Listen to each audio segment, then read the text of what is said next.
Buenas tardes, casi noches. Vamos a continuar con el calendario del Club de la Constitución, que para sobre todo los que están aquí, las personas que están aquí que no lo conocen, pues deciros que el Club de la Constitución es una asociación sin ánimo de lucro que tiene como único motivo fundamental la defensa de la Constitución española. La verdad que nunca pensábamos que había que defenderla tanto, pero se ha puesto la cosa tan seria que incluso este club estuvo en las Cortes, invitado además por la presidenta de las Cortes para decir que estamos aquí, que la sociedad civil no se ha quedado fuera y que queremos mostrar nuestra opinión en defensa de la Constitución española y, lógicamente, de la unidad y la integridad de España. De darles un saludo, saludar a las autoridades aquí presentes que nos acompañan y, sobre todo, yo creo que lo que son los alumnos vaya a recibir una lección magistral de parte del catedrático don Luis Rodríguez Ernest. La presentación del catedrático la hará don Luis Mariano Robles y quiero, ante todo, agradecer a la universidad que nos ha facilitado, siempre nos lo facilita, este marco incomparable que es el Paraninfo, después de todos los avatares que habéis tenido y afortunadamente salió indemne y que tiene una historia maravillosa porque esto antes era el Paraninfo de la universidad, cuando todos, curiosamente, todos los universitarios cabíamos en este recinto. No era la Facultad de Derecho, era la sede de la Universidad de Granada. Por tanto, aquí se nos viene encima muchísimos años de historia.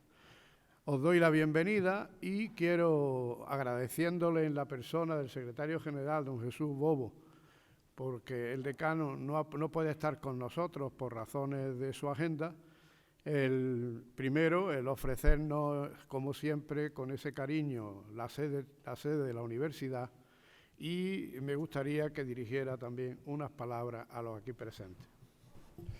Buenas tardes, gracias Francisco.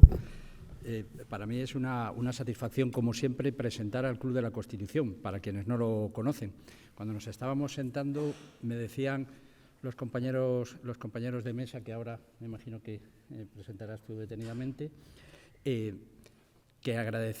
nos agradecían que prestáramos la casa, pero la casa, en realidad, la Facultad de Derecho no es el edificio. La Facultad de Derecho la hace la comunidad universitaria, y la comunidad universitaria son los nuevos alumnos, los profesores que estamos ahora, quienes han pasado por estas aulas, y esa es la casa. Así que cuando estoy aquí, en realidad, aunque venga el nombre del decano, del profesor doctor Miguel Olmedo Cardenete, que no puede ausentarse por motivos académicos contraídos con anterioridad, en realidad nosotros venimos a nuestra casa, a la parte espiritual de nuestra casa, que sois vosotros, los alumnos, quienes lo han sido y quienes ahora estamos dentro de la facultad. Siempre es un placer presentar al Club de la Constitución, a sus magníficos ponentes, que siempre son extraordinarios. Me gusta además el no presentarlos yo, porque la elección que hacen de los ponentes es tan magnífica y lo hacen con tanto cuidado que la presentación, ya verán que siempre deja ver el perfil, casi permite intuir un poco qué es lo que van a decir. Por tanto, agradecerle de nuevo las palabras al presidente de la Constitución, a la presencia de los demás miembros de la mesa, a las autoridades y, por supuesto, a los alumnos. Francisco, gracias. Muchas gracias, señor secretario general. Paso a la palabra a don Luis Mariano Robles para que presente al ponente. Don Luis. Muchas gracias, querido presidente, excelentísimas e ilustrísimas autoridades, general Vallenilla, queridos amigos, querido secretario de la facultad, miembros del club, estimados alumnos. Es muy conocida la anécdota aquella de un célebre cardenal que le estaba enseñando una cantidad de libros que tenía, una copiosa biblioteca, y le decía, bueno, ¿cómo su eminencia tiene una biblioteca tan grande? Dice, bueno, porque tengo un número de amigos extenso y una mala memoria. Lo que quiero decir que para tener libros, pues es conveniente tener amigos. El doctor Erne me ha regalado algunos que he leído con auténtica pasión porque son tremendamente ilustrativos, pero hace ya algunos años, el profesor y catedrático Pedro Resina, un viejo amigo y conocido, pues sabe que cuando yo empecé a hacer la tesis estaba un tanto complicado, ¿no? La cosa era oscura y difícil y tal, y un buen amigo me regaló un libro del profesor piamontino Umberto Eco, sí, es El nombre de la rosa. Este libro se llamaba ¿Cómo se hace una tesis?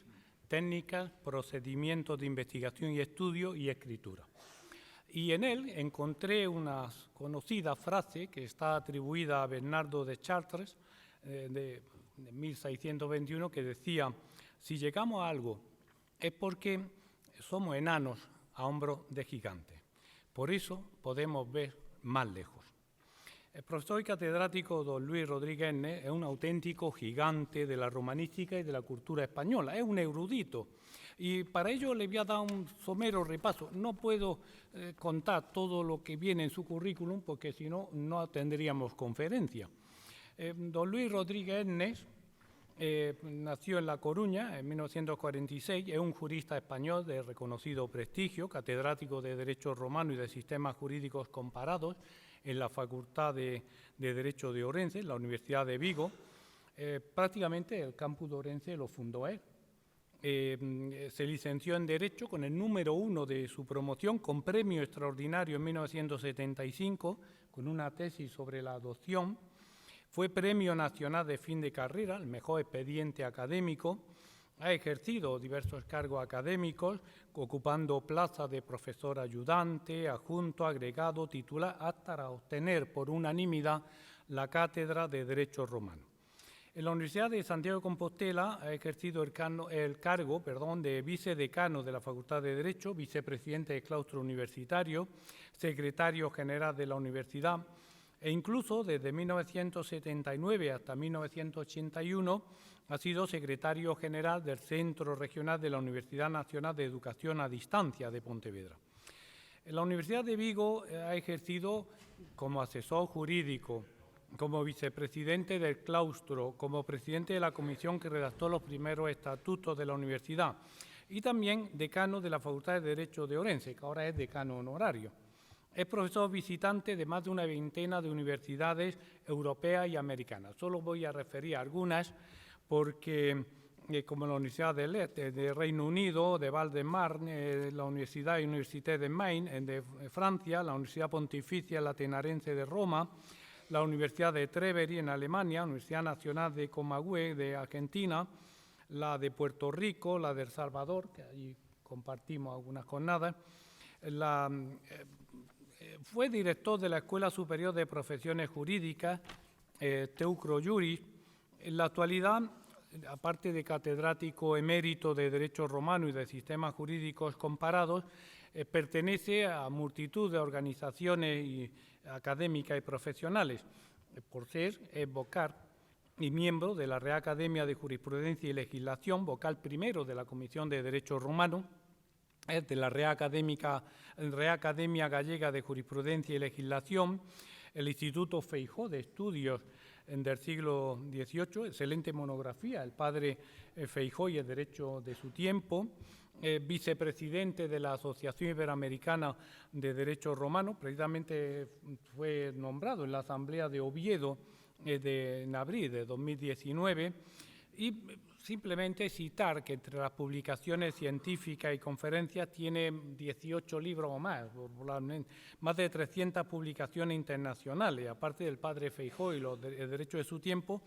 pues tiene y ha dirigido 14 tesis doctorales, ha participado en 35 tribunales de tesis y ha pronunciado conferencias y lecciones magistrales en universidades y corporaciones científicas de Europa, de Asia, de América y de África. Entre los premios, homenajes y condecoraciones, es doctor honoris causa por la Universidad de Flores de Argentina. En Oviedo recibió la medalla de oro del Foro Europeo Cum Laude en 2017.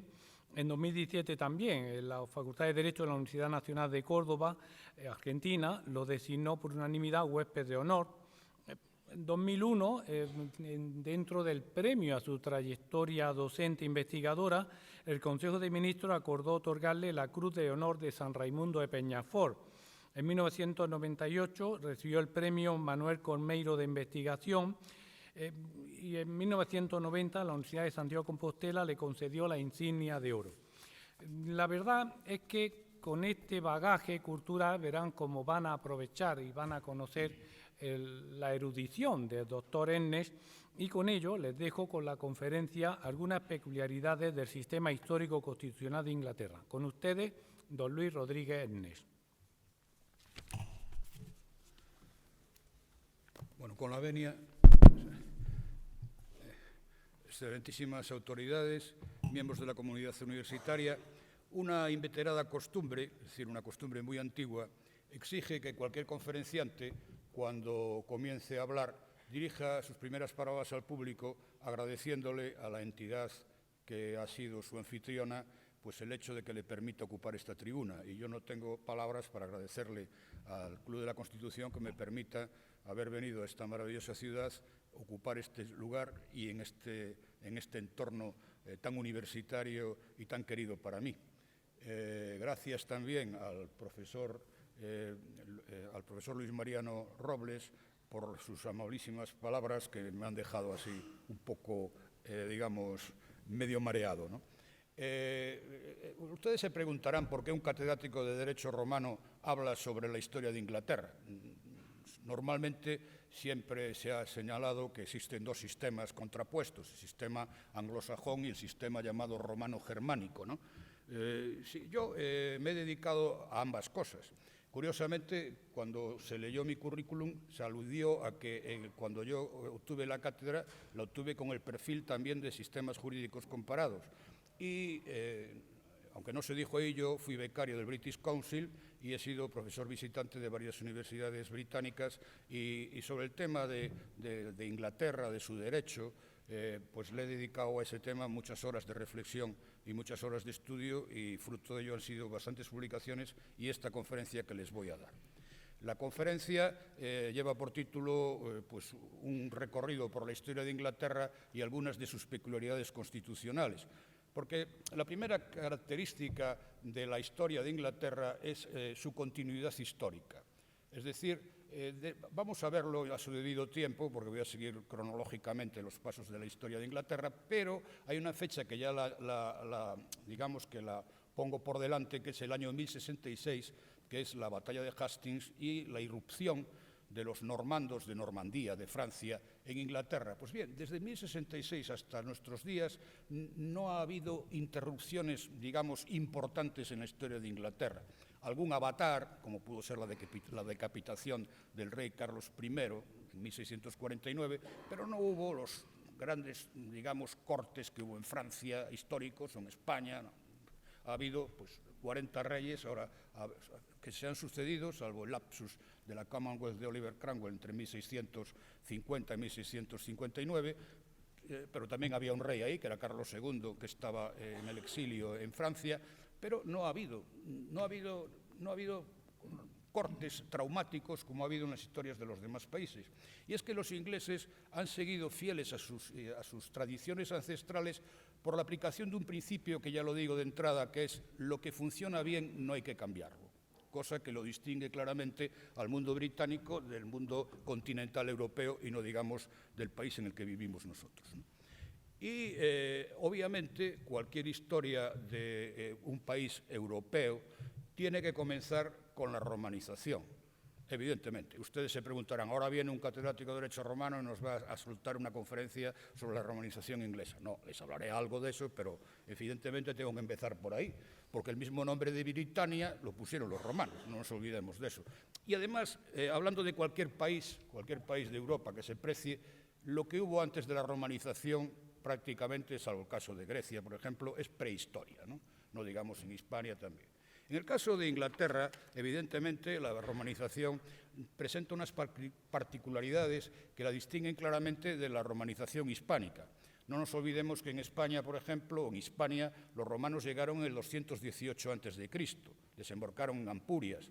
Pero claro, en Hispania, por ejemplo, había ya una cultura mediterránea muy ancestral que venía de las invasiones, llamémosle así, de los pueblos marineros del Mediterráneo, los fenicios primero, los cartagineses, que ya introdujeron, sobre todo en lo que va a ser la Bética y en Levante, por ejemplo, introdujeron ya un modus vivendi típicamente mediterráneo basado en la tríada famosa mediterránea que era el cultivo de la vid, del olivo y del trigo, ¿no? Esto todo en Inglaterra no pasó, ¿no? Primero porque cuando llegan los romanos por primera vez es con Julio César, en el 56 a.C., y Julio César desembarca en las costas de Dover, en Inglaterra, porque había unas tribus levantiscas allí que estaban ayudando a los galos para luchar contra los romanos, y entonces para pacificar aquella zona, pues desembarcó, estuvo 15 días, hubo una temporal de estos típicos del Mar del Norte, la mitad de los barcos le fueron a pique y se marchó de allí, y no volvió a verse un romano hasta casi 100 años después, hasta Claudio, ¿no? En el año 43. En el año 43 de nuestra era, entonces sí ya se produce digamos, la incursión con carácter permanente de los romanos en la isla de Britania, ¿no? Pero claro, la romanización ¿Qué dice?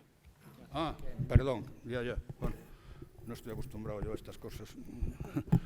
Bien, ¿ahora me oye? Sí, dice que sí, ¿no? Sí.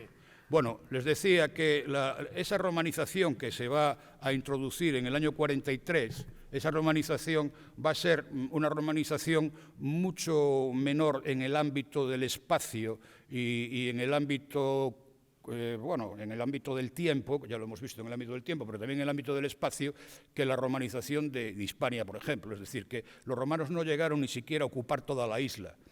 Curiosamente, en Gran Bretaña existieron tradicionalmente dos estados que estuvieron independientes hasta 1707, Escocia por una parte e Inglaterra por la otra. Pues bien, la frontera, la división entre Escocia e Inglaterra sigue siendo la que establecieron los romanos entre el río Tyne y luego la otra orilla, que no me acuerdo cómo se llama, la tengo ahí apuntada pero no quiero mirar. Y entonces resulta que ahí fue donde Adriano hizo la Adrian Wall en el año 122, es la muralla, una muralla que todavía persiste en nuestros días y mediante la cual los romanos se defendían de las incursiones de unas tribus muy levantiscas que había en el norte, que eran los pictos, se llamaban pictos los romanos porque llevaban la cara pintada, y los escotos, de ahí viene el nombre de Escocia, ¿no? Y al sur de ahí, entonces, los romanos fueron creando pequeñas ciudades, la civilización romana siempre fue una civilización urbana, y había muy pocas colonias de veteranos. La palabra colonia es una palabra que tiene connotaciones negativas. Siempre se habla de la descolonización, la explotación colonial, y sin embargo la palabra colonia viene del latín colo, colis, colore, colui, cultum, que significa cultivar. Y las colonias eran tierras que les daban a los eméritos, a los soldados que se licenciaban después de 25 años en el ejército, les daban tierras para cultivar. Y entonces allí se casaban como no podían casarse mientras estaban en el ejército, se casaban con personas del lugar, y eso fue lo que hizo que creciesen ciudades como por ejemplo Itálica o Mérida, Emérita Augusta, o César Augusta, o Cáceres, que viene de Castra Cecilia, o Pax Augusta, que es Badajoz, etcétera, etcétera. Entonces en España había decenas y decenas de colonias de veteranos, pero en Inglaterra había muy pocas, solo había 9, porque los veteranos no se querían quedar allí. Al fin y al cabo, por ejemplo, a Irlanda los romanos la veían de lejos y le llamaban Hibernia, que significa invierno, ¿no? Y allí en Inglaterra, pues esa tríada famosa mediterránea, pues ni con estufa se daba el vino, ni el trigo un poco, y la vid, pues nada. Entonces, claro, allí estuvieron forzados algunos veteranos, pocas ciudades, y curiosamente ya incluso las legiones abandonan Inglaterra, pues en el siglo IV, a finales del siglo IV, lo abandonan para trasladarse a defender las fronteras del Rin. Entonces aquello pues quedó como en tierra de nadie, ¿no? Y de repente aparecen los anglosajones. Curiosamente, el término anglosajón es sinónimo de inglés. Inglaterra significa England, que significa la tierra de los anglos. pero los anglos y los sajones, que son sinónimo de ingleses, eran alemanes. Es decir, los sajones venían de Sajonia y los anglos venían de Jutlandia, de la zona del sur de Jutlandia, un sitio que se llama Schleswig-Holstein, más o menos, de ahí salían los sajones. Y llegaron allí, se encontraron unas pequeñas ciudades, pero los habitantes de aquellas pequeñas ciudades que había, los veteranos se habían marchado, y las pequeñas ciudades, aquellos se escaparon hacia la zona de Gales, de Cornwall, hacia la zona oeste de Gran Bretaña, ¿no? Y claro, desapareció el latín, y de ahí viene precisamente el inglés, ¿no? Muchas de las palabras inglesas típicamente germánicas, algunas permanencias todavía, por ejemplo, los días de la semana, que son de tipo germánico, muchos de los topónimos, ahí viene todo eso, pero es una época, evidentemente, una época muy oscura, una terrible época que en Europa también lo fue, la época de esta época de la Edad Media hasta el año 800 más o menos, la noche tenebrosa, le llaman los cronistas, y de lo poco que sabemos de la historia de Inglaterra en esa época, lo sabemos a través de un cronista que se llamaba San Beda. Es una contradicción, San Beda el Venerable siempre es inferior al santo, como sabemos, es venerable, beato y santo, pero este era santo, pero le llamaban el Venerable. Y escribió la Historia Ecclesiastica Anglorum, que es una obra extraordinaria, donde va contando pues, lo que pasó en esa época tenebrosa, y lo sabemos a través de este San Beda, que lo escribe hacia el año 700 más o menos. Pero ahí, curiosamente, nos cuenta una anécdota fundamental en la historia de Inglaterra, incluso en la futura historia constitucional, que es un hecho que, según Beda el Venerable, acaeció en el año 597.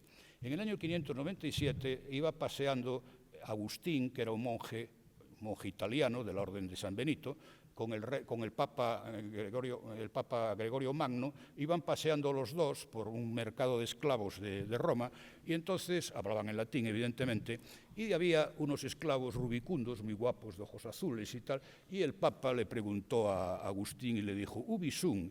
Y entonces le dice, ¿dónde son? ¿No? Y le dice Agustín, «Sunt angli». Y entonces el Papa le contesta, «Non sunt angli, sed angeli». No son anglos, sino que son ángeles. Y entonces le conminó a Agustín para que se fuese con otros monjes a evangelizar esa tierra donde había esos ángeles, ¿no? que eran los britanos, ¿no? Y allá se fue el Agustín con una serie de monjes y empezó a expandir el cristianismo, que fue un factor de unificación de aquellos pueblos que estaban todos dispersos, porque la civilización germánica es típicamente rural, entonces no se basaba en las ciudades, ya lo decía Tácito cuando escribió su Germania, ¿no? A los alemanes les gustaba mucho vivir en casitas pequeñas, con un pequeño jardincillo alrededor, despreciaban vivir en colmenas como las abejas, si criticaban eso a los romanos, pues allí pasó lo mismo, las ciudades fueron desapareciendo, se fueron abandonando, y toda era una pequeña población rural y paganizada totalmente, pero poco a poco va entrando el cristianismo, y Agustín de Canterbury va a fundar precisamente la sede de Canterbury, la Catedral de Canterbury, como sede primada de Inglaterra, y lo sigue siendo en nuestros días, es decir, que todavía sigue siendo la sede primada, y que además el arzobispo de Canterbury es el primado de Inglaterra todavía también hasta ahora. No existían las parroquias se van creando poco a poco con el feudalismo. El feudalismo va atrayendo bajo la protección de sus castillos a los que va a convertir en siervos de la gleba, y va creando pequeñas iglesias rurales, las parris o parroquias, que perduran hasta nuestros días, ¿no? Estos años, repito, oscuros, también se caracterizaron, aparte de que había muchos reinos divididos dentro de Gran Bretaña, estaba el reino de Essex, que eran los sajones del este, el reino de Wessex, que eran los sajones del oeste, luego estaba la Mercia, que era la Marca, que estaba en el centro, y luego al norte, en lo que es ahora York, Newcastle, etcétera, estaban asentados y estuvieron durante mucho tiempo los vikingos, los vikingos del norte. De hecho, por ejemplo, el escudo de la ciudad de York es un barco vikingo todavía, ¿no? Que aparece en los coches rover. Si ustedes se fijan en los coches rover que hacen en York, delante, si ven algún rover, verán que lleva un barquito vikingo, ¿no? Y todos estos vikingos incluso llegaron a conquistar toda la isla, y hubo un rey que se llamaba Nut o Canuto, Canuto el Grande, que llegó a ser rey de toda Gran Bretaña, pero murió murió sin sucesores. Entonces hubo una serie de pretendientes al trono de Nut, al trono de Gran Bretaña, y había un pretendiente en Normandía, que era la península que está enfrente de... Aquí hay una mosca pesada, ¿no?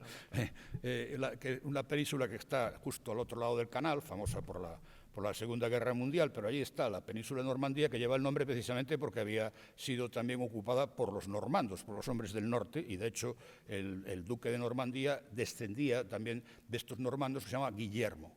Le llamaban, es uno de los pretendientes, él dice que tiene mejor derecho a la corona de Inglaterra, y entonces hay una lucha entre el pretendiente anglosajón, y luego que era el rey Harold, se titulaba así, Harold, y él, Guillermo de Normandía, al que llamaban William, en inglés le llamaban William the Bastard, ¿no? La palabra bastard, que se traduce por bastardo, ¿no? Aquí en las películas lo ven muchas veces, bastardo, bastardo. Los que saben inglés saben que es mucho más fuerte que bastardo. O sea, la traducción es mucho más fuerte, no digo cuál es, pero ya se la imaginan, ¿no?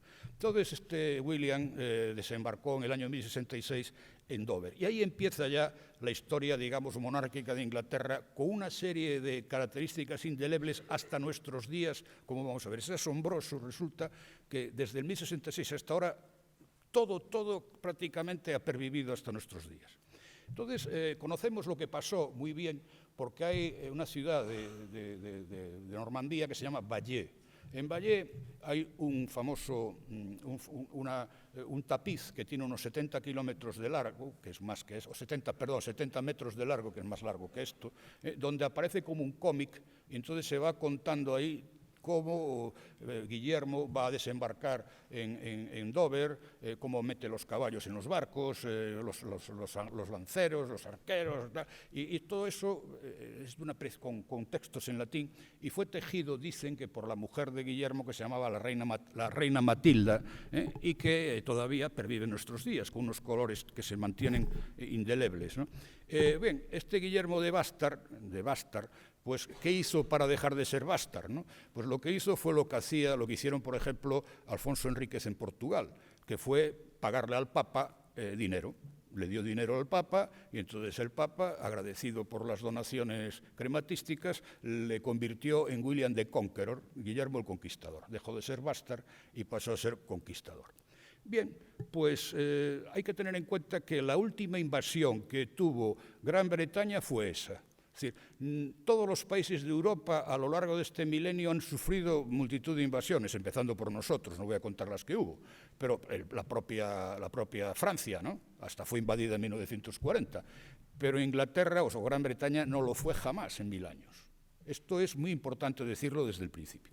Pero este rey, William ya de Conqueror, conquistó rápidamente el reino y llegó a Londres en un par de semanas, y va a fijar la capital en Londres ya hasta nuestros días. Pero fíjense ustedes que, por ejemplo, se va a coronar como rey fundando la abadía de Westminster, que es donde se van a coronar todos los reyes hasta ahora. Va a tener el tesoro real en la Torre de Londres, que él mismo manda a construir, y su residencia en el castillo de Windsor, que sigue siendo la residencia habitada más grande y más antigua del mundo, ¿no? Es decir, que los ritos de la coronación se van a establecer ahí. Entonces ahí viene una dinastía que tiene un origen claramente francés, que va a recibir el nombre de dinastía por uno de los sucesores de Guillermo, que se llama la dinastía Plantagenet, ¿no? La palabra Plantagenet es una palabra francesa y alude a una especie de una retama que se llama iniesta, ¿no? Iniesta, que tiene unas flores amarillas. Parece ser que uno de los descendientes de Guillermo pues se puso en el casco esas iniestas y entonces pues quedó el nombre de los Plantagenet. Al fin y al cabo, esta dinastía duró en Inglaterra hasta Enrique VIII, hasta el padre de Enrique VIII, hasta Enrique VII, que incluso estaba casado con una Plantagenet, que era Isabel de York, ¿no? Bien, pues esta dinastía era una dinastía profundamente francesa, curiosamente. Es decir, siguieron hablando francés durante muchísimo tiempo, durante más de 100 años. Y no nos olvidemos que si el inglés tiene un 50-50, como dicen ellos, de palabras latinas, esas palabras latinas no entraron en inglés por los romanos, porque los romanos habían marchado y había desaparecido el latín, sino que entraron por los normandos. O sea, muchas de las palabras de origen latino del inglés vienen por la vía de esos normandos que allí llegaron, ¿no? Normandos que, curiosamente, pues en la literatura romántica del siglo XIX aparecen como invasores. Si se leemos a Walter Scott, por ejemplo, las novelas de Walter Scott, a Ivanhoe, Los Caballeros de la Tabla Redonda, etcétera, todas esas, siempre hay los sajones contra los normandos. Los sajones son los verdaderos ingleses y los normandos son los invasores. Oiga, los sajones también han sido también invasores, igual que los romanos. Es decir, el último que llega siempre es el invasor y el anterior es el invadido, ¿no? Y eso pasó en Inglaterra como pasó exactamente aquí. Pero volviendo al tema del francés, fíjense ustedes que el escudo de Inglaterra está escrito en francés, no está escrito en inglés. El escudo de Inglaterra, igual que nosotros ponemos non plus ultra, los ingleses ponen Dieu et mon droit, que yo sepa, eso es francés. Entonces, curiosamente, por ejemplo, imaginémonos la batalla de Trafalgar, ¿no? La batalla de Trafalgar, que tuvo lugar no muy lejos de aquí, ¿no? Todos los barcos ingleses en la proa llevaban ese escudo que ponía Dieu et mon droit. Estaban matando a miles de franceses con el nombre francés, ¿no? Curiosamente, ¿no? Y eso viene también porque esa frase la soltó ante un castillo que no se rendía, lo soltó el famoso Ricardo Corazón de León, que era un Plantagenet, ¿no? Y que dijo Dieu et mon droit. Y de hecho, muchos de estos primeros Plantagenets están enterrados en una abadía de Francia que se llama Fontevraud. Allí está enterrado Ricardo Corazón de León, está su padre Enrique II, está su madre Leonor de Aquitania, está Juan Sin Tierra, etcétera, etcétera. Entonces, ¿qué más podemos decir de esta época? Bueno, no nos olvidemos, primero, ya les dije, se crea la corte es itinerante, pero la capital se va a fijar en Londres. Los tribunales del rey se van a fijar en Londres. El common law, el derecho típicamente británico, o inglés, perdón, ese se va a ir acuñando a través de los jueces itinerantes del rey y se va a ir creando sobre la base de los casos, del case law, y eso empieza también en esta época, curiosamente también. Y aparece también la primera Constitución, es decir, el hijo de Enrique II, Juan Sin Tierra, también un personaje novelesco, pues Juan Sin Tierra es al rey que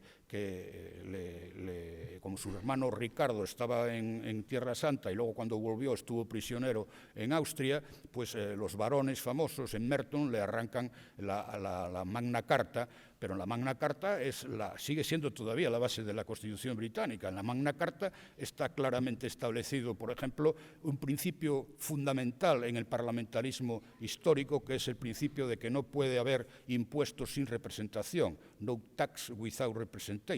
No nos olvidemos que la independencia de Estados Unidos, por ejemplo, las luchas empezaron en Boston precisamente por el impuesto del té, porque los americanos decían que no podían tolerar un impuesto que no había sido aprobado por ellos, sino por un parlamento que estaba muy lejos. Pero aparece ahí eso, pero aparece también el habeas corpus, y aparece ya primero, y luego ya se va creando el embrión del primer parlamento. Es decir, que estos Plantagenet aportaron muchísimas novedades a la historia de Inglaterra, novedades que, como veremos, perviven hasta nuestros días, ¿no?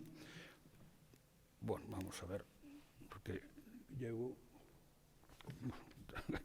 me pongo a hablar y no paro. Bueno, entonces...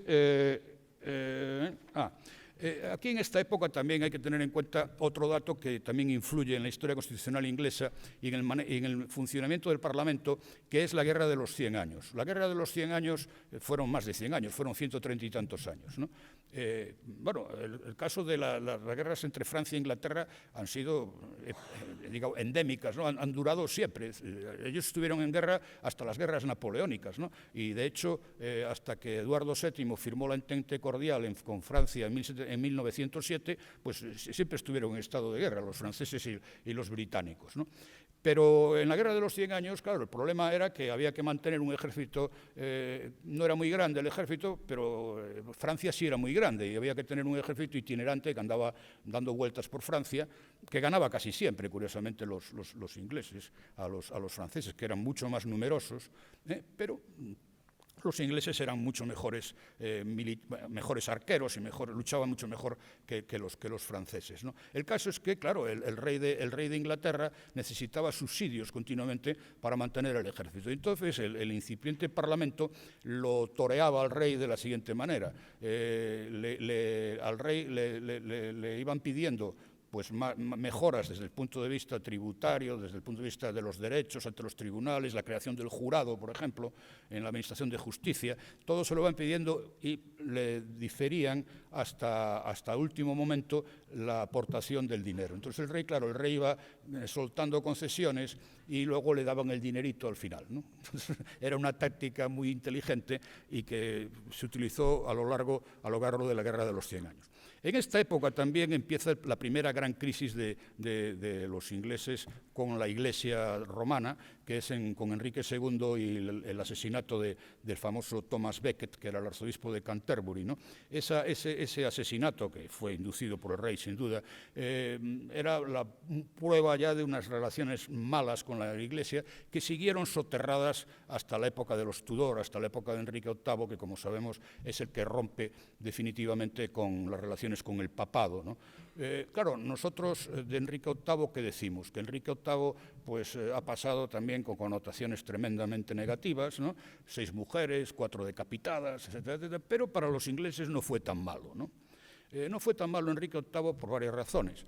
Unas porque Enrique VIII hizo la primera gran desamortización del mundo moderno, es decir, Enrique VIII al romper con el papado pues desamortizó los bienes de la Iglesia católica, pues se abandonaron los monasterios, pero luego las tierras se vendieron a bajo precio y convirtió en propietarios, pequeños propietarios, a miles y miles de campesinos.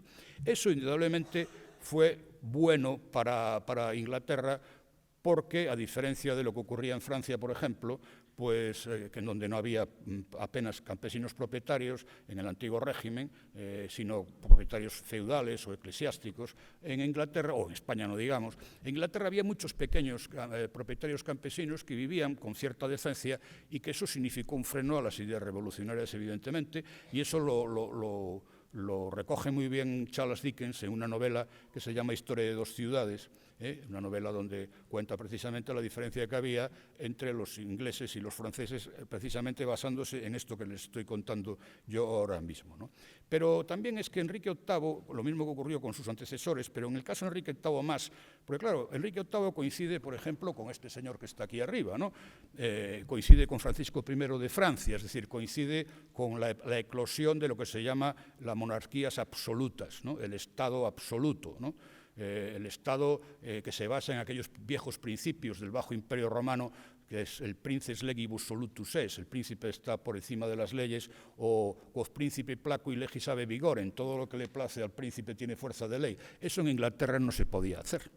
Era imposible, ahí estaba el Parlamento, ¿no? Entonces, por mucho que presumiese Enrique VIII, podía condenar a sus mujeres basándose en delitos de tipo conyugal, pero no podía hacer lo que hacían los reyes absolutos del continente, ¿no? Esto ya fue una pequeña diferencia que hay que señalar, ¿no?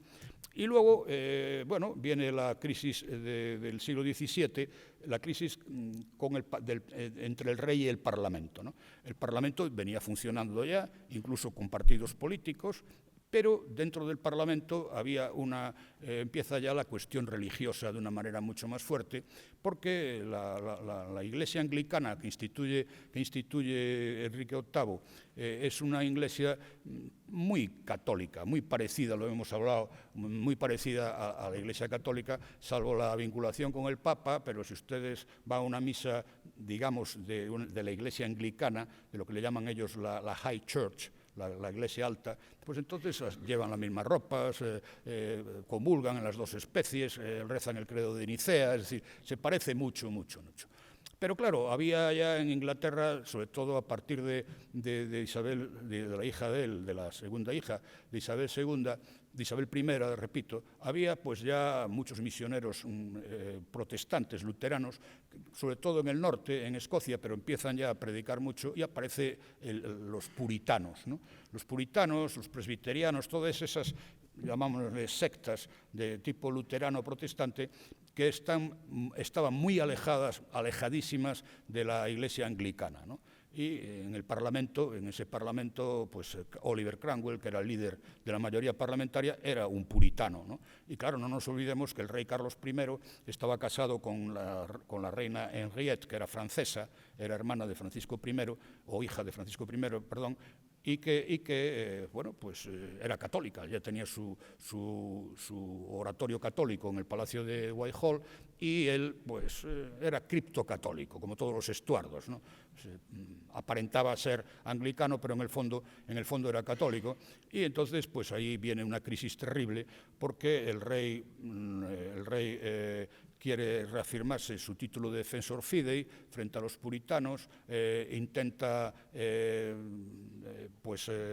imponer impuestos, contratar ejércitos mercenarios, etcétera, sin el permiso del Parlamento, y hay una guerra entre el Parlamento y el rey, una guerra civil que culmina con la propia decapitación del rey en 1649. Pero les voy a decir algo sobre esto ya desde el principio, y es que a partir de ahí ya queda clarísimo una regla general en Inglaterra, que es que el rey reina pero no gobierna, ¿no? Entonces Carlos I quería gobernar de espaldas al Parlamento, con tribunales de la Cancillería frente a los tribunales del Common Law. Le cortan la cabeza, pero la decisión es una decisión que se toma por mayoría en el Parlamento de Westminster, y que el propio rey tuvo que firmar la orden de su decapitación. El propio rey la firmó, entonces firmó que lo decapitaban, lo dejaron vivir en el Palacio de Whitehall hasta que le cortaron la cabeza y punto, ya está. Entonces ahí viene la época de Oliver Cromwell, lo que se llama la Commonwealth, ¿no?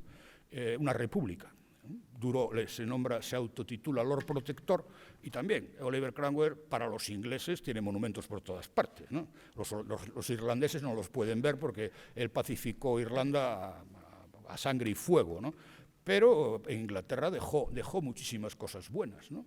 Pues, por ejemplo, el servicio de correos, por ejemplo, organizó de nuevo los tribunales del Common Law, por ejemplo, el ejército. El ejército de los estuardos eran unas mesnadas de mercenarios, muchos eran alemanes, como pasaba aquí, los basquenetes, y él allí creó el ejército regular, hasta nuestros días, ¿no? Le llamaban los Iron Men, ¿no? Curiosamente. Bueno, pues él creó el ejército y creó luego la Armada inglesa, en el sentido ya de una poderosísima fuerza de guerra, pero también la marina mercante. Es decir, él se promulga en 1651 la Act of Navigation, la ley de navegación, que obligaba a todos los barcos, a todos los productos que se importaban o exportaban de Inglaterra, tenían que hacerse con barcos ingleses. Ingleses, no digo británicos, digo ingleses, ¿no? Y entonces, claro, eso fomentó la construcción naval a extremos insospechados. Luego creó las compañías mercantiles, que aquí no existían. Nuestro sistema de colonización era muy bonito para los indios, etcétera, etcétera, pero nosotros no explotábamos las colonias como las explotaban los ingleses a través de la Compañía de las Indias Orientales, los holandeses, o los ingleses con la Compañía de la India o de las Indias, etcétera, etcétera, ¿no? Entonces, el Oliver Cromwell, hombre, dejó muchísimas instituciones en Inglaterra que perviven en nuestros días, por eso es un hombre es reconocido. Lo que pasa es que murió, quiso que lo sucediese su hijo, y el hijo pues lo echaron. Un general que se llamaba Monk entró en el Parlamento y lo echó al hijo, que se llamaba, no me acuerdo cómo se llamaba, no se llamaba Oliver, Richard, se llamaba Richard Cromwell y tal. Bueno, entonces ahí llaman al hijo de Carlos I, que era Carlos II, ¿no? Este Carlos II hace la restauración en Inglaterra, y como había tomado buena nota de lo que le había pasado a su padre, se cuidó muy mucho de meterse con el Parlamento, ¿no? Entonces él llevaba una vida disoluta totalmente, y se había casado con una portuguesa de Braganza, de la Casa de Braganza, que era la casa que reinaba y que reinó en Portugal, pero que su matrimonio coincide con la independencia de Portugal de España, ¿no? Que es hacia 1640 y tantos, o 1660 fue la independencia. Y entonces los Braganza, que tenían Brasil, claro, pues siempre Portugal estuvo unida a Inglaterra, porque es como lo del primo de Zumosol que cuentan por ahí, ¿no? O sea, los portugueses sabían que unidos a los ingleses pues podían hacer más resistencia a los españoles, y los ingleses utilizaban a los portugueses para fastidiarnos a los españoles, claramente, ¿no? Porque si hay algún lugar que desde el punto de vista geopolítico debía ser una unidad, es la península ibérica, o sea, Italia y la península ibérica. Las dos penínsulas se ve claramente que deberían ser un solo Estado, ¿no? Pero bueno, no lo fue. Pero claro, esta Braganza, que eran muy generosos con los británicos, pues le dieron de todo, aparte de joyas y demás, le dieron, por ejemplo, la India. La India la habían descubierto los portugueses, los ingleses allí no pintaban nada, pues les dieron Bombay, les dieron la puerta de la India, allí se metieron los ingleses con su compañía de las Indias y demás, y estuvieron hasta 1947. Pero Sudáfrica, que había sido un establecimiento portugués, también se lo dieron, y les dieron Singapur, les dieron Adén, y les dieron la Bahía de las Perlas, donde está Hong Kong, etcétera, etcétera. Es decir, que han sido muy generosos los portugueses con los ingleses, ¿no? Este Carlos II no tuvo hijos legítimos, tuvo 18 hijos ilegítimos, ¿no? Ilegítimos, pero ninguno legítimo. Y entonces, para reinar, para que lo sucediera, llamó a su hermano Jacobo.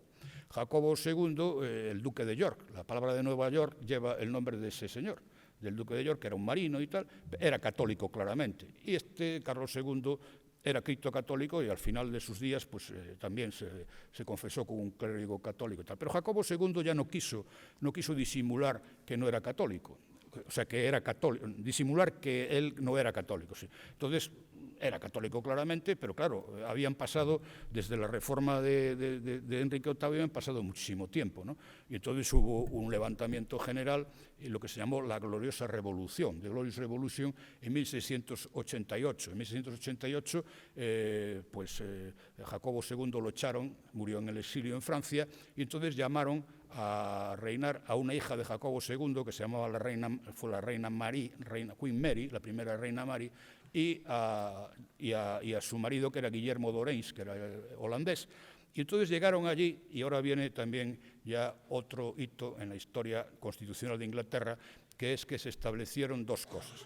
Primero, el Bill of Rights, la Declaración de Derechos, es decir, el desarrollo ya a lo largo de muchísimos siglos, con la jurisprudencia de los tribunales, etcétera, etcétera, de todos los derechos individuales que habían empezado con el habeas corpus famoso de la Magna Carta, ¿no? Y luego el Act of Settlement. El Act of Settlement, el acta de establecimiento, la ley de establecimiento, establecía o fijaba que los reyes de Inglaterra no podían ser católicos y no se podían casar con católicos. Y todavía sigue en vigor. No se pueden casar con católicos. Por eso, los reyes de Inglaterra, todos los reyes de Inglaterra, hasta la madre de la reina actual, estaban casados con alemanes o con alemanas, todos.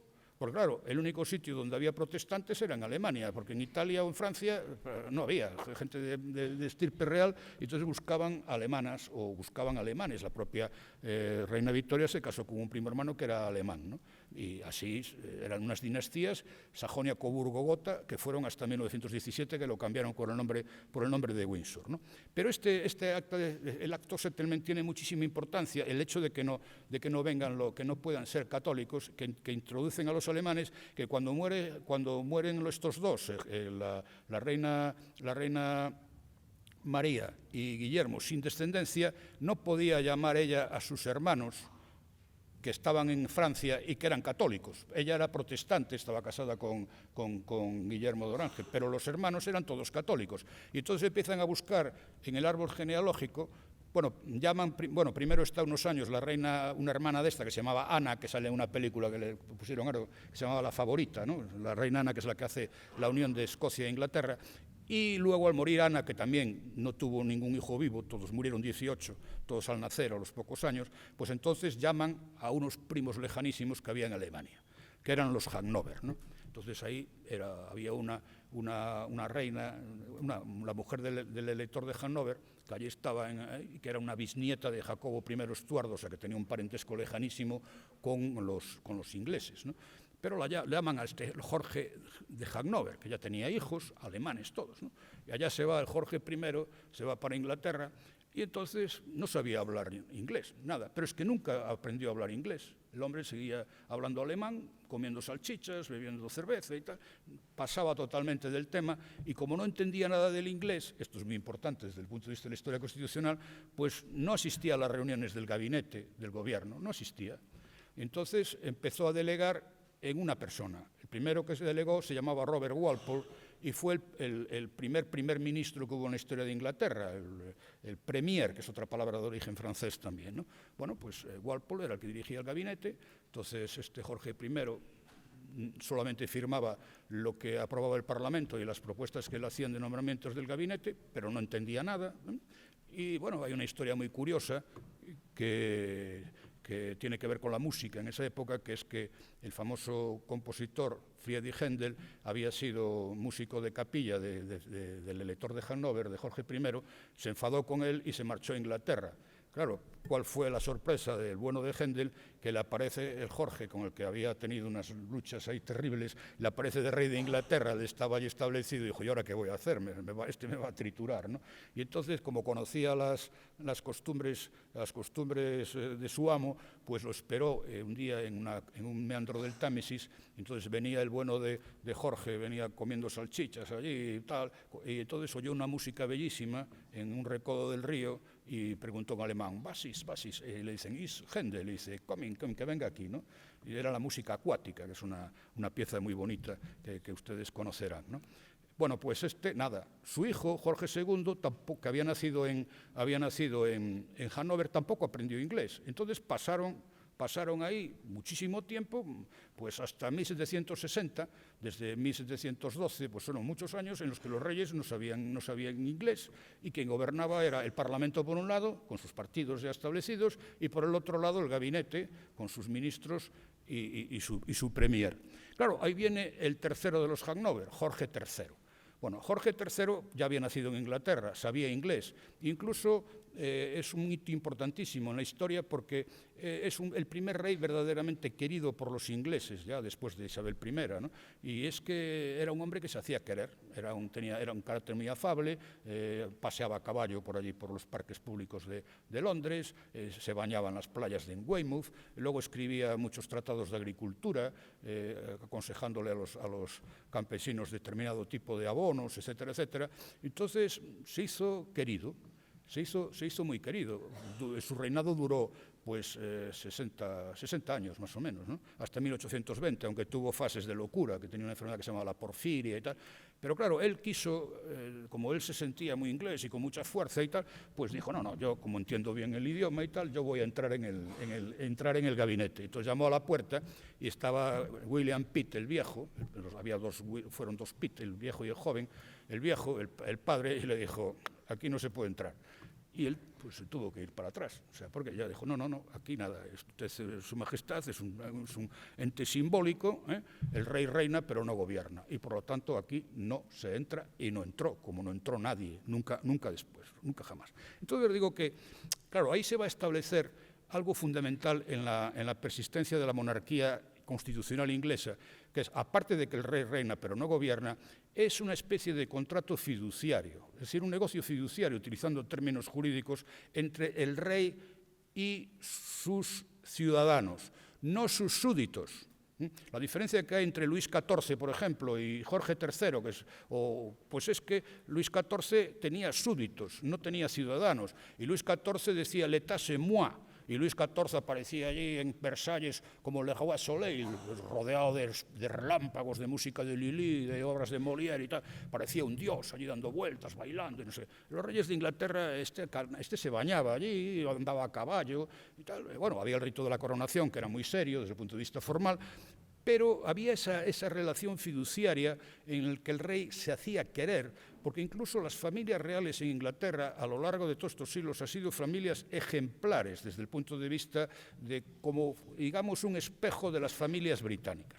Claro, a los ingleses, que estaban ya imbuidos en la idea de la tradición monárquica, les era mucho más inteligible, sobre todo a la gente del pueblo, esa familia que andaba por allí, que tenía los hijos, que no sé qué, que iban a caballo, que tal, que no una república, digamos, excesivamente complicada desde el punto de vista del día a día. Y de hecho hasta nuestros días se ve, por ejemplo, tiene más, digamos, en la prensa británica, tiene más acogida el hijo del duque de Exeter, como se llame, que hay ahora, que a lo mejor un proyecto de una ley agraria, por ejemplo, ¿no? Es decir que, pero claro, eso no se hace de la noche a la mañana, eso ha sido labor de muchísimo tiempo y de una ejemplaridad constante, que me basta con recordarles lo que pasó, por ejemplo, en las dos guerras mundiales, ¿no? Para no remontarnos a siglos atrás. Por ejemplo, la propia reina Victoria, que era la gran madre de la nación, ¿no? Que fue una mujer veneradísima, ¿no? y que lo demostró con creces, ¿no? Pero ya sus hijos, por ejemplo, sus nietos. O sea, el padre de la actual reina era Jorge VI, ¿no? y su hermano, que fue el duque de Windsor, estos en la Primera Guerra Mundial se fueron a la guerra. Es decir, el duque de Windsor se fue al frente de Ypres y el general Hay lo sacó de allí. Y era el heredero de la corona. Y su hermano, el padre Jorge VI, el padre de la reina actual, estuvo de marino en la batalla de Jutlandia, donde murieron miles de tíos, muchos a su lado en el barco, en los barcos de guerra en el que iba él. Es decir, esto en otras monarquías, que no quiero, porque cualquier parecido con la realidad es pura coincidencia, pues no ocurría lo mismo, ¿no? Es decir, que ellos se supieron ganar muy bien, repito, y lo mismo pasó en la Segunda Guerra Mundial. El padre de la reina, cuando Churchill le dice que se vaya con las hijas a Canadá, que al fin y al cabo era un dominium de la corona y que sigue siendo la reina de Inglaterra, la jefa de Estado de Canadá, y sin embargo le dijo, no, la reina se queda conmigo, las niñas se quedan con nosotros y todos nos quedamos aquí. Y se quedó en Buckingham, y ahí Buckingham fue bombardeado por los alemanes varias veces, ¿no? Si bajaban allí a su refugio y se metían allí como cualquier otro ciudadano, ¿no? Es decir, que ellos se fueron evidentemente ganando ese respeto ese respeto durante muchos siglos, ¿no?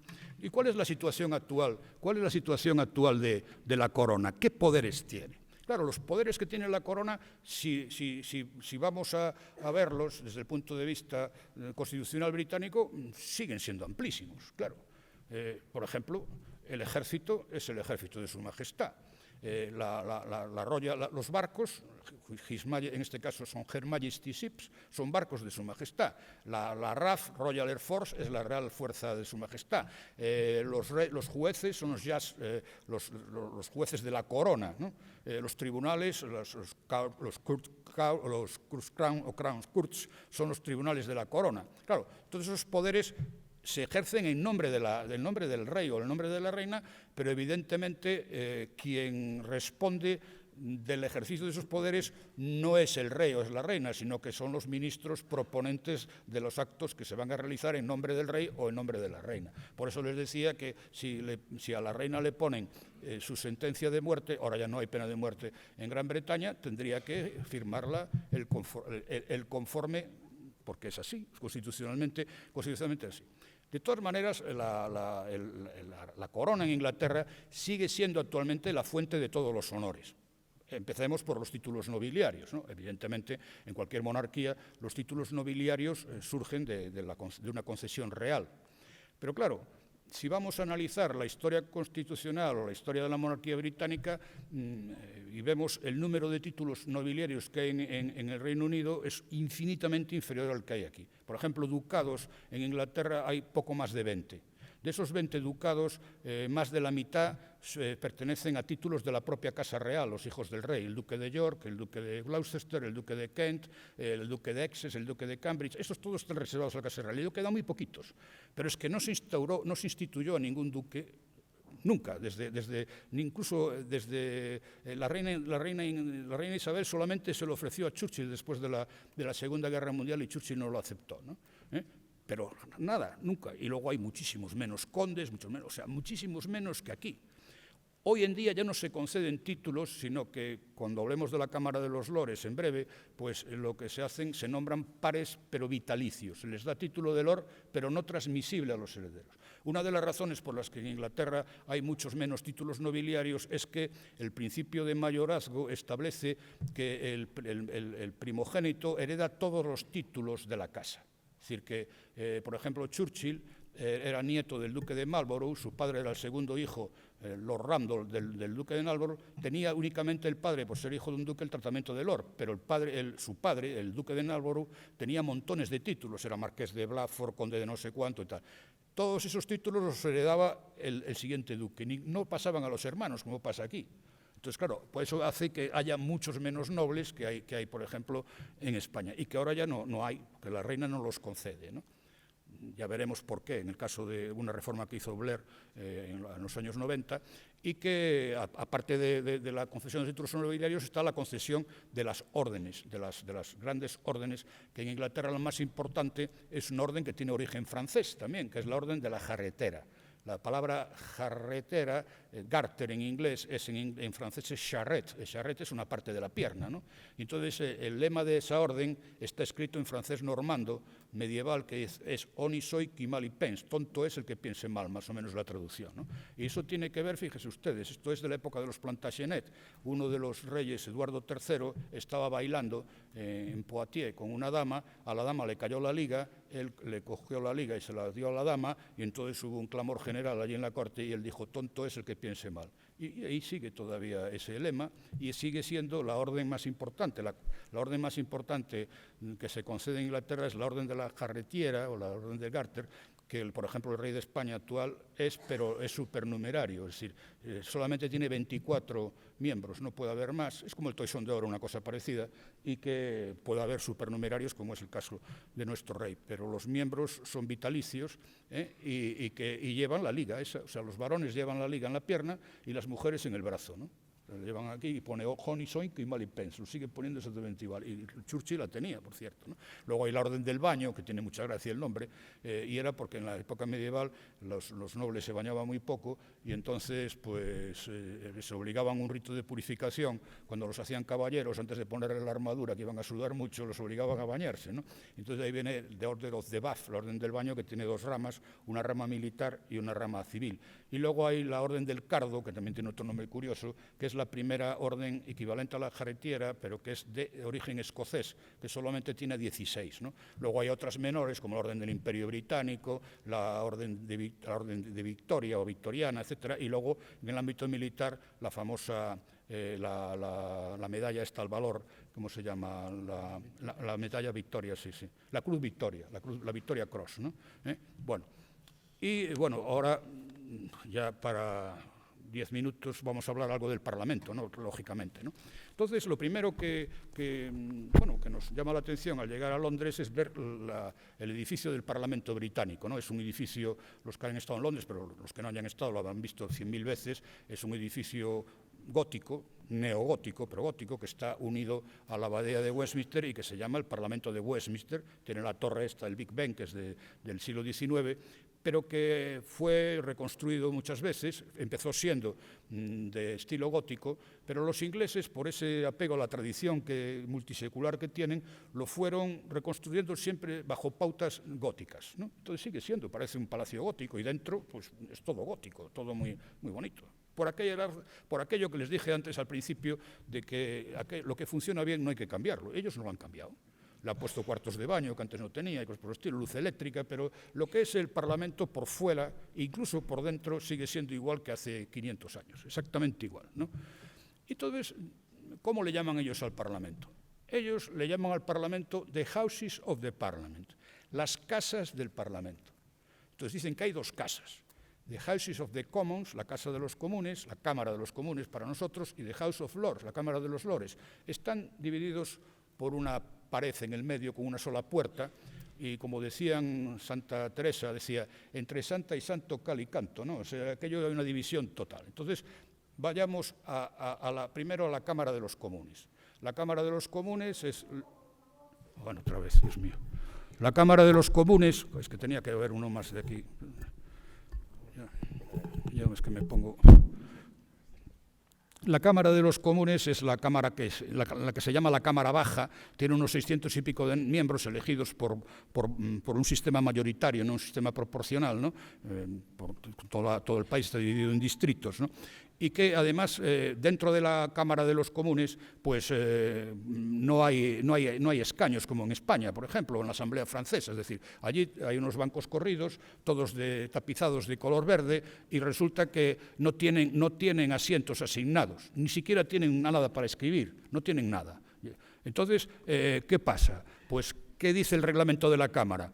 Pues que no se puede comer, no se puede beber, no se puede tener un móvil, no se puede tener maquinitas, ni ordenadores, ni nada. Allí manos libres y nada más. Luego la vestimenta, allí no se ven las cosas que se ven aquí, todo el mundo va de corbata, de chaqueta, etcétera, etcétera. Eso es impensable ya, ¿no?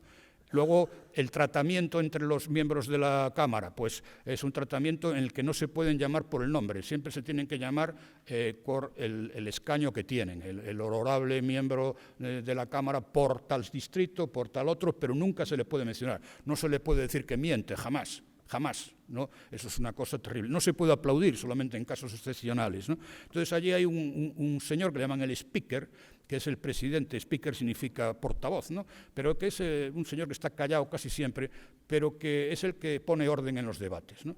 Y entonces, si hay follón, entonces el speaker dice, order, pero solamente que diga, ya se callan todos.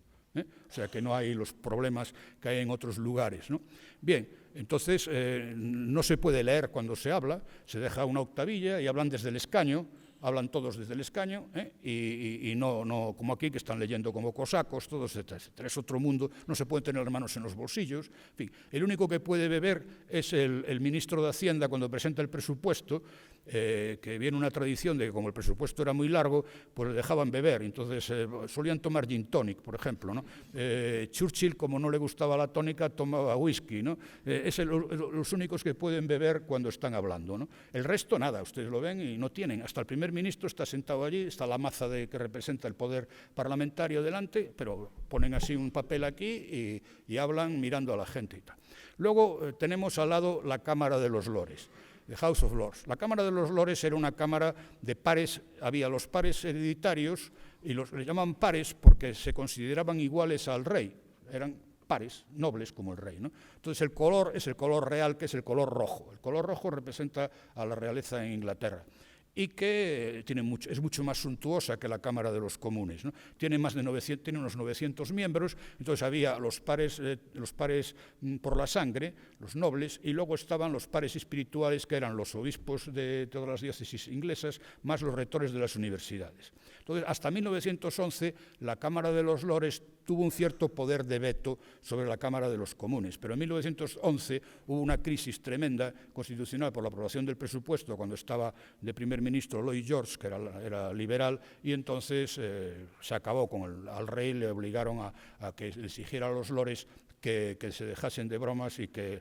la última palabra la tenían siempre los comunes, y convirtieron a la Cámara de los Lores en una verdadera cámara de reflexión o de segunda lectura, que es lo que debería ser aquí el Senado, por ejemplo. Es decir, que ha habido una reforma tremenda en la Cámara de los Lores, Corbler, que sustituyó a los lores por la sangre, los sustituyó por lo que le llaman ahora los lores espirituales, los lores, digamos, intelectuales, o los lores que se les nombra en razón de su prestigio, ¿no? O sea, entonces allí están gente, grandes juristas, grandes científicos, los nombran lores, que les dejan tener su escudo nobiliario, etcétera, etcétera, pero son vitalicios y no transmiten esa nobleza a sus descendientes. Pero son gente. De hecho, por ejemplo, había los lores del derecho, los law lords, que funcionaron como Tribunal Supremo hasta el año 2011, ¿no? Que tuvieron que crear el Tribunal Supremo los ingleses porque les obligó la Unión Europea, ahora que se van, no sé, pero el Tribunal Supremo inglés tiene 11 miembros. ¿Cuántos tiene el español? No sé,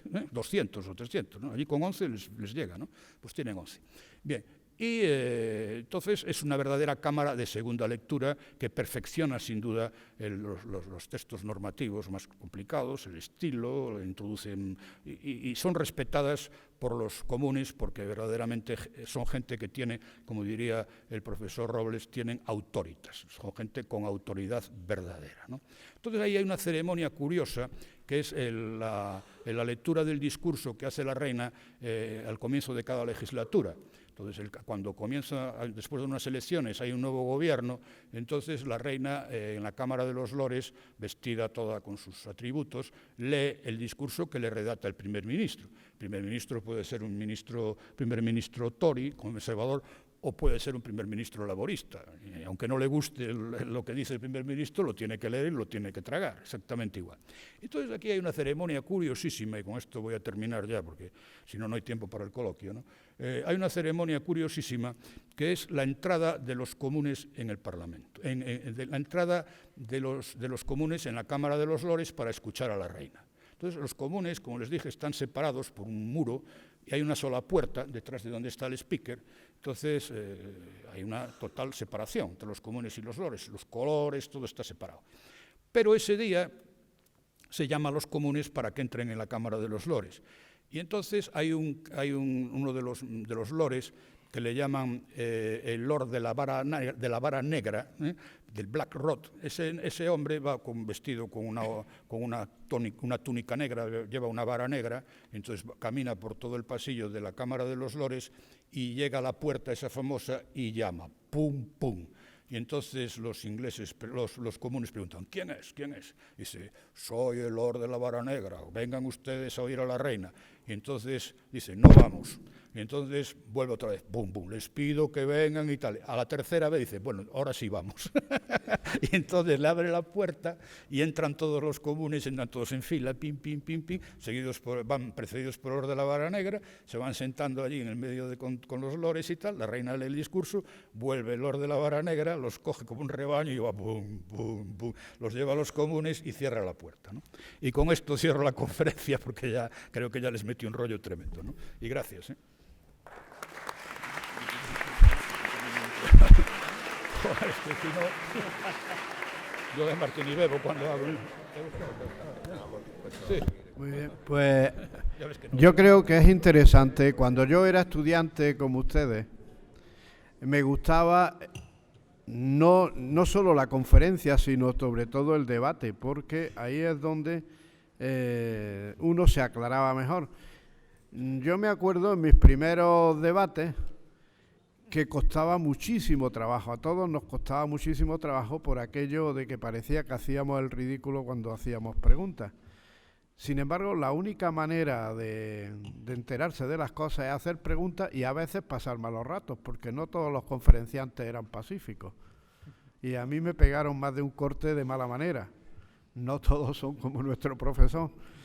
Pero es verdad que aquí así se va formando uno y evita pues que con estos conocimientos que la demagogia se instale por falta de los mismos. Por eso vuestra mayor defensa es escuchar, pero si no entendéis, preguntar y que no os dé el más mínimo reparo, porque siempre van a ser muy bien recibidas vuestras preguntas. Buenas tardes, muchas gracias por la conferencia, ha sido realmente agradable, ilustrativa, además es un mundo muy desconocido para los que tenemos cultura romana y realmente esa continuidad de cerca de un milenio impresiona. Mi pregunta es porque ahora con el tema del Brexit y el Premier Johnson se ha dicho que ha comprometido a la corona cuando abusó del cierre, el Premier Johnson, que ha comprometido a la corona porque ha forzado a hacer una firma interrumpiendo las sesiones parlamentarias. ¿Nos podría explicar por qué ese compromiso a la corona? Bueno, a los que hemos estudiado comparativamente el sistema nuestro, por ejemplo, judicial, y el sistema británico, es la rapidez que tienen los británicos en la administración de justicia, con muchos menos jueces profesionales que aquí, lo comentaba yo, hay muchísimos menos, o sea, aquí no hacen más que crear juzgados, edificios de la administración y tal, y resulta que allí hay muchos menos edificios y hay muchísimos jueces legos, 29.000, que resuelven casos hasta 5.000 libras, lo veíamos ayer, y que encauzan por la vía no judicial, sino por la vía de la conciliación muchos de los suplentes. Después hemos visto que había 11 miembros del Tribunal Supremo, pero es que fallaron automáticamente y, claro, dejaron en evidencia a la corona, no a la corona, sino a Johnson, ¿no? Claro, la corona tiene que firmar lo que le manda el primer ministro, lo he dicho yo antes, incluso su propia sentencia de muerte. Por eso le criticaron a Johnson que le presentase algo a la corona, que la corona firma, aunque sea ilegal, lo tiene que firmar, ¿no? Por esa razón de que la corona, quien responde siempre es el ejecutivo, no ella, ¿no? aunque había un principio que decían "the king can do no wrong", el rey no se puede equivocar. Este principio fue derogado en 1947, ¿no? Y de hecho en Inglaterra la reina paga impuestos, o sea, y paga las multas de tráfico, etcétera, etcétera. Pero claro, eso fue por lo que les dije yo, o sea, que la reina tiene que firmar aunque eso sepa que va en contra del Parlamento, ¿no? Bueno, mi pregunta, cuando ha hablado de la situación actual de la corona, ha dicho que realmente el rey tiene amplios poderes, pero realmente esos poderes no son simple representación, o sea, realmente la reina no ejerce esos poderes, así que no sé si está entendiendo mi pregunta. Sí, ya lo entendí perfectamente. Son poderes nominales, es decir, que la reina es la pólvora del rey, los cañones del rey, los aviones de su majestad. Si se hunde un barco, ha hundido usted un barco de su majestad y tal. Bueno, pero donde va a responder va a ser ante el almirantazgo, ante el lord del mar, ante tal, no ante la reina, sino que los poderes de la reina son simbólicos, ¿eh? Es decir, los tiene, pero no los puede ejercer. No los puede ejercer porque quien los ejerce en nombre de la reina es el Poder Legislativo, el Parlamento, el Poder Ejecutivo, el Gabinete y el Poder Judicial, los tribunales que administran justicia en nombre del rey, como en España también. También el rey es el jefe del ejército, teóricamente. Es el jefe supremo de las Fuerzas Armadas. En España es el rey, lo mismo que en Inglaterra. Y el rey no nombra a los generales ni nada por estilo, creo yo, ¿no? Es decir, el reino español es un rey constitucional, como es la monarquía española. Afortunadamente hoy en día es una monarquía constitucional como es la británica, exactamente igual. En ese aspecto no hay diferencia ninguna, es tan simbólica como es aquella, ¿no? Sí, esa era mi pregunta, que si realmente el sistema británico se parecía en ese contexto al sistema español, en que el rey, su poder es meramente representativo, o sea, no ejerce... Hombre, en España afortunadamente la Constitución actual establece poderes representativos al rey, pero son poderes nominales también que se ejercitan en nombre del rey, pero no bajo la responsabilidad del rey, sino bajo la responsabilidad de los ministros, de los miembros del gobierno, ¿no? El rey es un símbolo de la unidad de la nación y ahí está, como elemento de cohesión de la nación, ¿no? Que en este momento en España, pues verdaderamente, aunque haya escudos republicanos por aquí, como aquí a la izquierda, etcétera, en España yo creo que, dada la situación actual, pues no estaríamos mucho mejor, estaríamos muchísimo peor con un sistema republicano que con el sistema monárquico. El sistema monárquico en España es un factor de cohesión territorial muchísimo mayor que lo puede ser el sistema republicano, clarísimamente, ¿no? Entonces, si los poderes de la corona son meramente simbólicos, la corona británica no tiene ningún poder en el tema del Brexit, ¿no? O sea, ella no puede decidir nada sobre... No, nada. En Inglaterra el poder para decidir lo tiene teóricamente el Parlamento. Lo que pasa es que ahí hay un problema que fue el referéndum que organizó Cameron, que en la Constitución inglesa, en parte no escrita, se establece la posibilidad de hacer referéndums en Inglaterra, pero referéndums no decisorios, sino consultivos, ¿eh? Y lo que pasa es que Cameron convirtió un referéndum consultivo en decisorio, que eso va prácticamente en contra de la costumbre constitucional. ¿Por qué la Constitución inglesa no ve con buenos ojos los referéndums de carácter decisorio? Porque cualquier tipo de referéndum, en principio, va en contra del principio de representatividad. Es decir, el pueblo está representado mediante las elecciones a través de los diputados. Y no se puede pasar por encima de la representación popular elegida democráticamente para apelar a un pueblo masivo, una masa y tal. El referéndum es una institución más propia de las dictaduras que de las democracias, ¿no? Y de hecho se practica en muy pocas democracias, ¿no? Y en Inglaterra, en este caso del Brexit, fue tremendo porque los referéndums provocan grandes divisiones en el país, ¿no? Ahí hubo un 48% en contra y un 52% a favor. Eso divide a un país totalmente. Y lo mejor era que hubiesen decidido el Brexit en el Parlamento británico. como nosotros decidimos nuestra adhesión a la Unión Europea. No hicimos referéndum para la Unión Europea. Muchas gracias, profesor Rodríguez Enes. Agradecerle en nombre de la comunidad universitaria, a través del decano y en mi nombre, por su ausencia, su presencia. Explicarle que efectivamente, don Luis, tenemos la bandera republicana allí, el escudo de la República, porque estuvo escondido detrás del tapiz durante la Guerra Civil y después de la Guerra Civil. Claro. Y al limpiar el tapiz se descubrió que teníamos ahí el de la República, que no era momento de tenerlo al aire. Y entonces se ha quedado allí. Y como ven los estudiantes, si se han fijado, pues tenemos a Carlos V, que fue fundador de la universidad, y al rey que actualmente ocupa la jefatura del Estado. Anteriormente, cuando yo era estudiante, estaba don Juan Carlos I. Si os fijáis, los estudiantes, el rey no lleva una cadenita con una medalla de oro, que sí lo tenía Juan Carlos I, porque no tiene el título de doctor. Así que si se sentase aquí, no podría sentarse a ninguno de los lados, porque también tenemos nuestras costumbres, y se tendría que sentar con ustedes. Lo que pasa es que le dejaríamos la presidencia como jefe de Estado, pero no por el grado académico, salvo que yo esté errando, que me suele suceder. Con todo ello, le paso la palabra de nuevo a nuestro presidente del Club de la Constitución, agradeciéndole que haya contado con nosotros.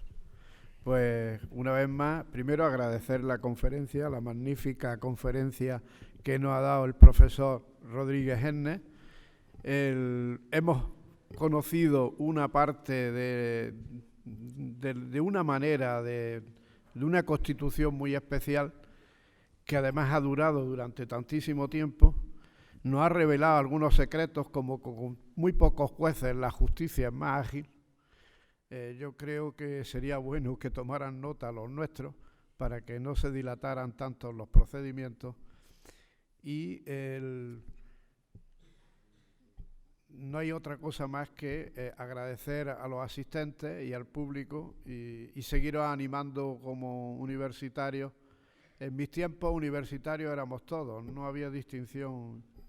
La universidad era lo que decían los reyes, ayuntamiento de profesores y alumnos. Ahora es una cosa un poco más extraña. Pero bueno, sigue habiendo esa presencia y yo os sigo animando, y desde luego seguiréis siendo nuestros invitados en el Club de la Constitución, y desde luego a las personas que nos acompañan también darle el agradecimiento, y sin más preámbulos levantamos la sesión. Muchísimas gracias.